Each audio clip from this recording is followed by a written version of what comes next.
The Hidden War at Home by Jihad Zenith. When we hear the word violence, most minds picture chaos in the streets, sirens shooting, strangers clashing.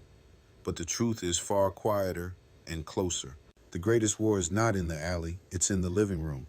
It's whispered through walls, screamed behind closed doors, buried under family business. And the real battlefield is the home, where love and pain share the same roof. Some wars use guns, this one uses silence. And the victims walk around smiling, trying to look whole. One, where violence truly lives.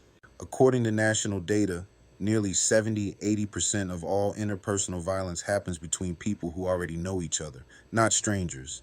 Inside that number, most is within families and intimate relationships, partners, parents, siblings. The hands that once wiped your tears are too often the ones that caused them. Over half of all female homicide victims are killed by a current or former partner. 1 in 4 women and 1 in 9 men have suffered severe domestic violence, not from outsiders, but from those they trusted most. Even child and elder abuse follow the same pattern. Almost 9 out of 10 cases are committed by family members or caregivers.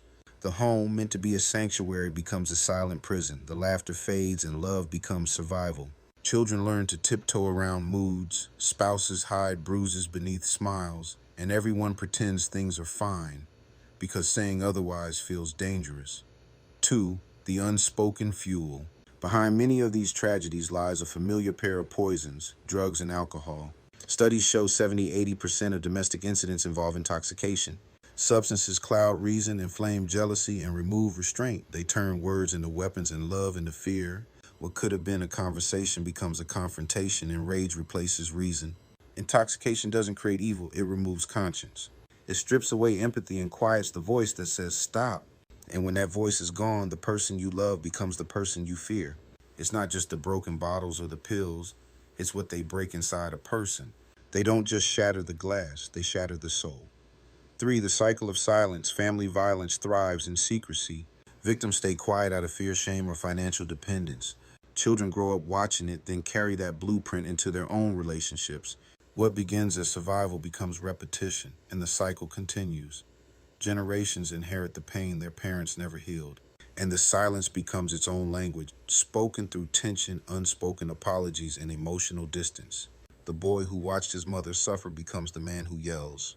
The girl who learned to walk on eggshells becomes the woman who tolerates pain in silence. That's how the curse repeats, not through DNA, but through memory and example. Every unhealed wound becomes a lesson passed down. And every child raised in violence learns to either repeat it or rise above it. On 4, the numbers we don't see, official records only show a fraction of the truth. Experts estimate half of domestic incidents go unreported, especially among men, elders, and communities taught to keep family matters private.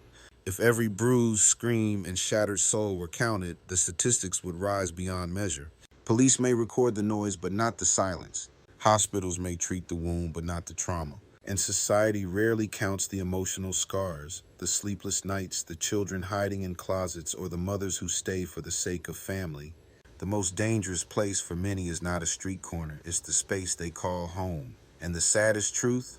Most victims still love their abuser, just not the violence. That love becomes the chain that keeps them there. 5.